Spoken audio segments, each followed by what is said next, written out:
Nagtataka lang po ako mga kababayan sa mga nakikita ko pong post sa social media nitong mga mainstream media, iba naman po, mga individual lang ng ating mga kababayan na nakasubaybay po sa pangyayari sa ating bansa, lalong-lalo na po sa napakalalang korupsyon at flood control project, mga kababayan. Bago pa lamang po naganap ang rally ng Iglesia ni Cristo, ng UPI, at ng kung ano-ano mga grupo na nagsagawa ng kanilang rally, mga kababayan, kumakalat po sa social media na parang bababa yata itong si Bongbong Marcos sa pagka-presidente. Hindi ko alam kung tuluyang magre-resign o pansamantala lang na aalis muna sa kanyang pwesto. Ngayon, dahil nga sa ayaw nila na maging kapalit si BP Inday Sara, mga kababayan, na hindi naman po maaari na hindi si Inday Sara ang papalit sa kanyang pwesto dahil nasa konstitusyon ho, mga kababayan, maliwanag na kapag ka ang isang presidente ng bansa nawala, ibig sabihin nalagatan ng hininga sa kung anumang kadahilanan, nagkasakit, at kung ano-ano pang mga kadahilanan, ay ang papalit po, pangalawang pangulo. Di ba? Nasa konstitusyon yan. Parang naghahanap na po sila, mga kababayan, nang hahalili po sa pwesto ni President Bongbong Marcos. At ngayon, dito po sa inilabas, mga kababayan, ng politiko, si Ramon Ang di umano, mga kababayan, ang maging consensus caretaker sa pwesto ni President Bongbong Marcos kung sakasakaling bababa siya. Itong sakasakaling bababa siya, mga kababayan, ilang araw ko na po itong nakikita, nababasa. Hindi ko lang po binibigyan ng pansin. Pero sa ngayong itong kasalukuyan na ito, nagtataka na ho ako. Tuloy napatanong ako, talaga bang bababa na si Marcos, mga kababayan? Kung gagawin niya yan, ngayon na. O ito po ang balita, mga kababayan, patunay na maaaring si Ramon Ang ang magiging caretaker, sa pwesto ni Marcos.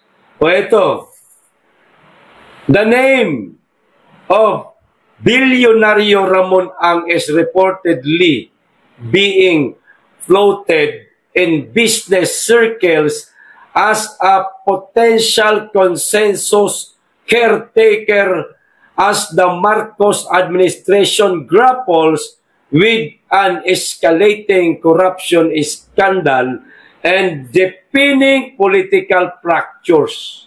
Okay? Marcos out, Ramon Ang in. SMC boss eyed as caretaker and military back reset, mga kababayan. Ayon po ito sa politiko. Ano ho sa palagay ninyo? Magkakatotoo kaya ito, mga kababayan? Kasi para sa akin, parang nasanay na po ako sa pagiging manhid ni Bongbong Marcos Ang daming beses na pong nanawagan yung ating mga kababayan na Marcos, resign. Marcos, bumaba ka na. Marcos, alis dyan. Pero nagpapakamanhid itong ating presidente, mga kababayan. Nagbibingi-bingihan, nagbubulag-bulagan.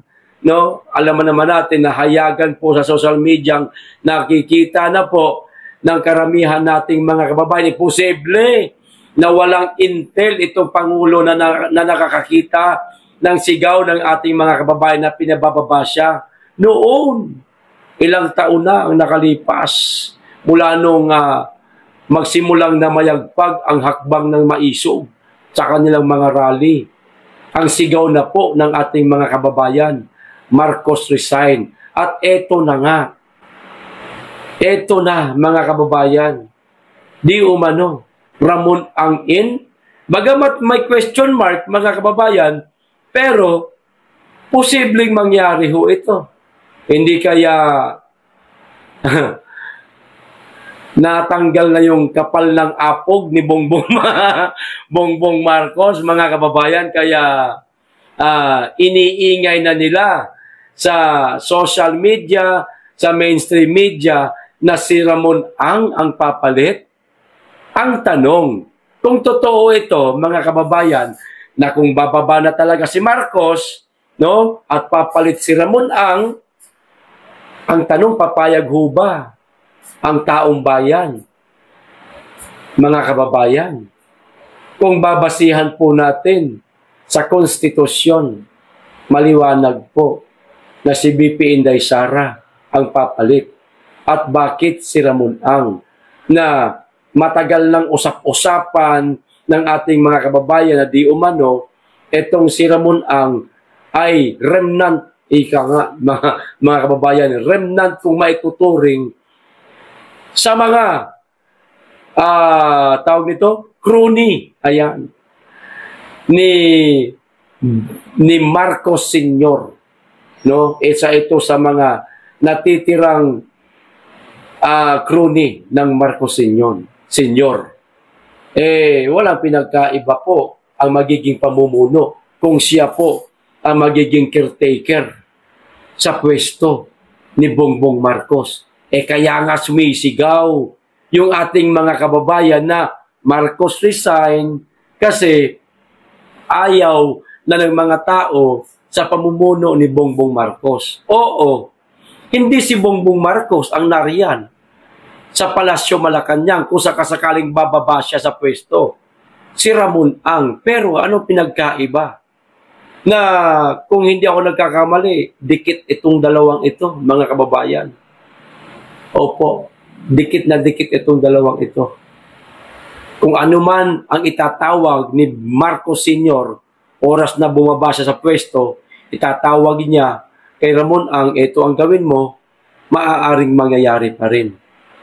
Kaya nga sumisigaw yung ating mga kababayan na palitan na si Marcos Marcos resign kasi gusto ang pamumuno ng mga Duterte. Yan, prangkahin na natin yan, mga kababayan.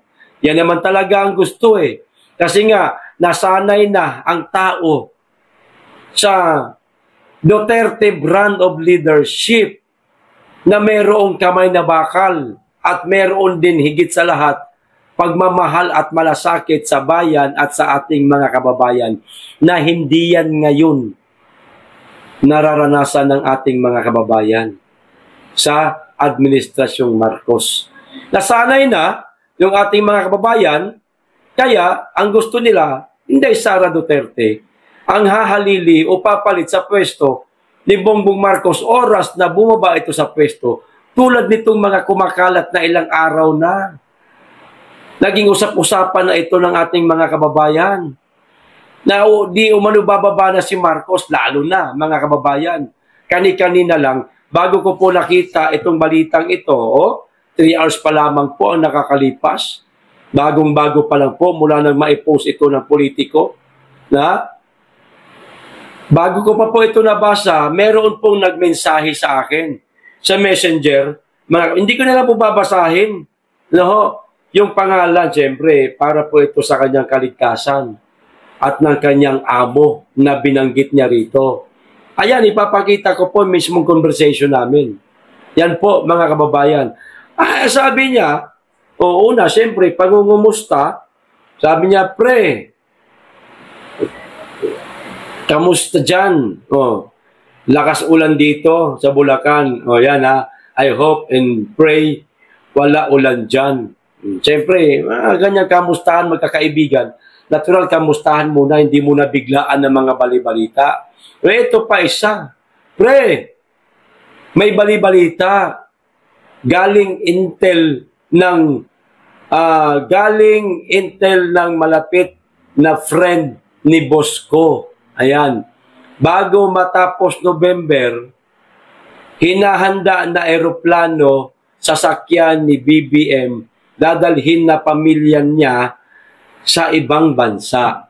Oh, ibagay karugtong pa rin yan doon sa binasa natin sa politiko, mga kababayan, na ang magiging caretaker di umano, si Ramon Ang. So, ibig sabihin, bababa si Marcos sa pwesto, caretaker si Ramon Ang, lilipad sila pa ibang bansa. Ayon dito sa message sa akin ng kaibigan ko. Oh, sana, ito pa, si Sara na uupong presidente, sana matuloy. Ayan na, ito reply ko, yung kulay asul.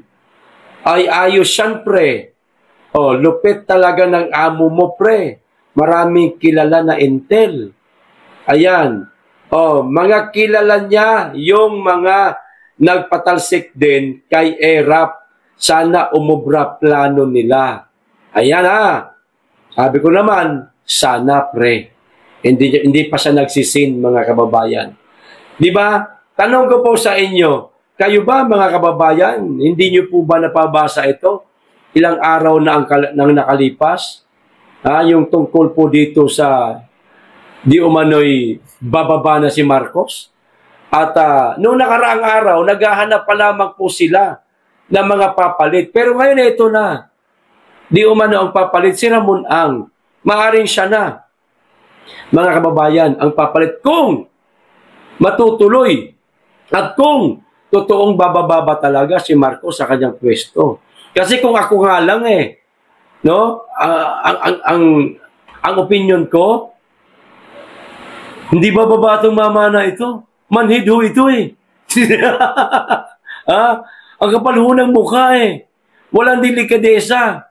Sa ibang bansa, kapag ang kanilang mga pinuno nasasangkot sa napakalalang korupsyon, iba ba nga, nagpapakamatay pa nga dahil sa hiya Dahil umiiral talaga ang delikadesa sa kanila, sa atin ho, wala.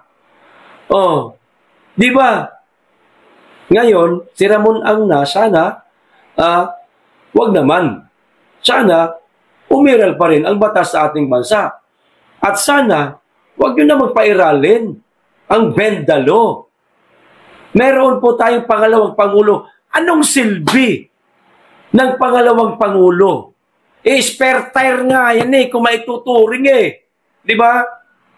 Mga kababayan, kapag bumaba ang Pangulo, nagkasakit ang Pangulo, lalo na malubha, higit sa lahat, binawian ang buhay, walang ibang papalit, kundi ang pangalawang Pangulo. Hindi po ang kung sino man na gustuhin lang nila. Di ba? Bakit ba ayaw niyong pumalit si BP Inday Sara sa pwesto ni Marcos kung sakasakaling bababa siya? Ano bang ikinatatakot ninyo? Kung halimbawa, mga kababayan, bababa si Marcos, lalo na lagi niyang sinasabing wala siyang kinalaman sa mga sinasabi nitong si Saldico, mga aligasyon, paratang ni Saldico laban sa kanya na sangkot itong si President Bongbong Marcos. Kung talagang hindi totoo yung mga sinasabi ni Saldico, bakit hindi nila paupuin si Sara? Kung bababa siya sa pwesto, bakit si Ramon Ang?